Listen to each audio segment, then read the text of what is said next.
जय Malhar news चॅनलच्या सर्व प्रेक्षकांना सपना चौधरीचा नमस्कार। नंदुरबार येथे राज्याचे शिक्षण मंत्री दादाजी भुसे हे आले असता त्यांनी नंदुरबार जिल्हा शिक्षण विभागाची आढावा बैठक घेतली आहे।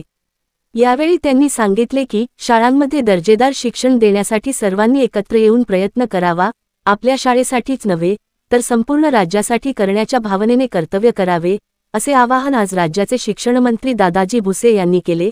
मंत्री दादाजी भुसे यांच्या अध्यक्षतेखाली जिल्हाधिकारी कार्यालयाच्या रंगावली सभागृहात शिक्षण विभागाची महत्त्वपूर्ण आढावा बैठक संपन्न झाली। बैठकीस साक्रीच्या आमदार मंजुळा गावित, जिल्हाधिकारी डॉक्टर मित्ताली सेठी, जिल्हा परिषदेचे मुख्य कार्यकारी अधिकारी एम सावनकुमार यांच्यासह शिक्षणाधिकारी माध्यमिक प्रवीण हिरे, शिक्षणाधिकारी प्राथमिक वंदना वळवी, शिक्षणाधिकारी योजना उर्मिला पारधे, प्राचार्य जिल्हा शिक्षण व प्रशिक्षण संस्था डॉक्टर राजेंद्र महाजन, उपशिक्षणाधिकारी प्राथमिक निलेश लोहकरे, अधिव्याख्याता डाएट बाबासाहेब बढे, उपशिक्षणाधिकारी माध्यमिक डॉक्टर युनुस पठाण, सर्व गटशिक्षणाधिकारी तसेच उपक्रमशील शिक्षक मोठ्या संख्येने उपस्थित होते। या बैठकीत सिंगापूरला अभ्यास दौऱ्यावर गेलेल्या आणि जिल्ह्यातील गुणवंत शिक्षकांनी विद्यार्थ्यांच्या अभ्यासातील गुणवत्ता वाढवण्यासाठी घेतलेल्या उपक्रमांची माहिती सादर केली। मंत्री भुसे यांनी सांगितले की हुशार विद्यार्थ्यांनी इतर विद्यार्थ्यांना शिकवण्याचे उपक्रम घ्यावेत। गावातील सुशिक्षित युवकांनीही लहान मुलांना शिकवण्यासाठी पुढे यावे। घरातील आईवडील आजी आजोबा यांनी रोज अर्धा तास मुलांशी संवाद साधावा व अभ्यासक्रम समजून घ्यावा। संपूर्ण वर्षभरात राबवण्यात येणाऱ्या उपक्रमांचे वार्षिक शालेय कॅलेंडर तयार करण्यात येत आहे। एक आदर्श शाळा निवडून केंद्रस्तरावर विशेष योजना राबवली जाणार। उर्दू शिक्षकांसंदर्भात सकारात्मक निर्णय घेतला जाणार। स्पेशालिस्ट शिक्षकांचा अनुभव व ज्ञान संपूर्ण जिल्ह्यासाठी वापरला जाईल। प्रत्येक शाळेत स्वच्छ व शुद्ध पिण्याचे पाणी आणि उत्तम स्वच्छतागृह असावे। केंद्रप्रमुखांनी शाळांना नियमित भेटी द्याव्यात व अडचणींचे त्वरित निराकरण करावे। शिक्षकांनी मे महिन्यात पालकांशी संवाद साधावा आणि विद्यार्थ्यांची संख्या वाढवण्याचा प्रयत्न करावा। गणवेशासाठीची रक्कम शासनाकडून अगोदरच दिली जाईल, त्यामुळे गणवेश व भोजन हे दर्जेदार असले पाहिजे। पुस्तकांबरोबरच इतर जीवनोपयोगी ज्ञान देण्याचा विचार विद्यार्थिनींसाठी पिंक रूम उपलब्ध करून देण्यात येणार। शालेय सायकल योजना सुरू करण्याचा विचार। शेतकरी कुटुंबातील विद्यार्थ्यांनी घरी उत्पादित भाजीपाला शाळेत विक्रीसाठी आणावा, असे उपक्रम राबवावेत। विद्यार्थ्यांची सहल विविध क्षेत्रात नेऊन त्यांना त्या क्षेत्राची माहिती दिली जावी। अशैक्षणिक कामांचे ओझे कमी करून शिक्षणाशी संबंधित कामांना प्राधान्य। गुणवंत शिक्षकांचे कार्य इतर शाळांनी देखील आत्मसात करावे। खेळात प्रावीण्य असल्यामुळे जिल्ह्यातील विद्यार्थ्यांना राज्यस्तरीय स्पर्धांसाठी पाठिंबा। शिक्षण हे पुण्याचे काम आहे आणि आपल्याला ही संधी मिळाली आहे, त्याचे सोनं करावे। शेवटी मंत्री भुसे यांनी सर्व गुणवंत शिक्षकांचे अभिनंदन करून त्यांना पुढील कामासाठी शुभेच्छा दिल्या।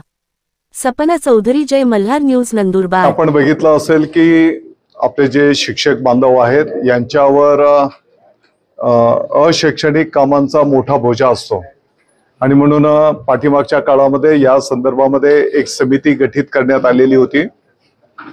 त्या समितीच्या माध्यमातून कोणती अशैक्षणिक कामं आपण कमी करू शकतो की जेणेकरून शिक्षक बंधू भगिनी पूर्ण व जास्तीत जास्त कॉन्सन्ट्रेट ते विद्यार्थ्यांना शिक्षण देण्याच्यासाठी वेळ देऊ शकतील। या दृष्टिकोनात ती समिती गठीत करण्यात आलेली होती। त्या समितीचा अहवाल आता प्राप्त झालेला आहे आणि त्या अनुषंगाने बऱ्यापैकी अशैक्षणिक कामं शिक्षक बांधवांची कमी केली जातील। तर त्यांना उन्हाचा त्रास होणार नाही याची काळजी आपण त्या ठिकाणी घेऊया। परंतु त्याच्यासोबतच आपण जर बघितलं असेल तर परीक्षा ह्या सुद्धा तेवढ्याच महत्त्वाच्या आहेत। कोणाला त्रास देण्याचा याच्या पाठीमागे हेतू नाही, परंतु शेवटी आपली मुलं त्यांनी अभ्यास केला पाहिजे। परीक्षेमध्ये सामोरं जात असताना त्यांनी तयारी केली पाहिजे, ही त्याच्या पाठीमागची भावना आहे। मी सांगितलं ना की उन्हाची काळजी घेऊन या परीक्षा करूया आपण। एम्पथी फाउंडेशन सारख्या सेवाभावी संस्था आहेत की जे साधारणपणे 90% निधी ते स्वतः देतात, 10% निधी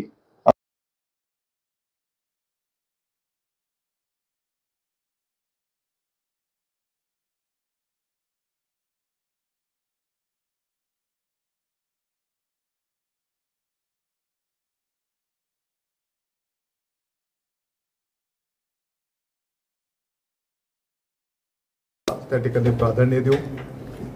जिल्हा नियोजनच्या माध्यमातून पण 5% निधी असतो।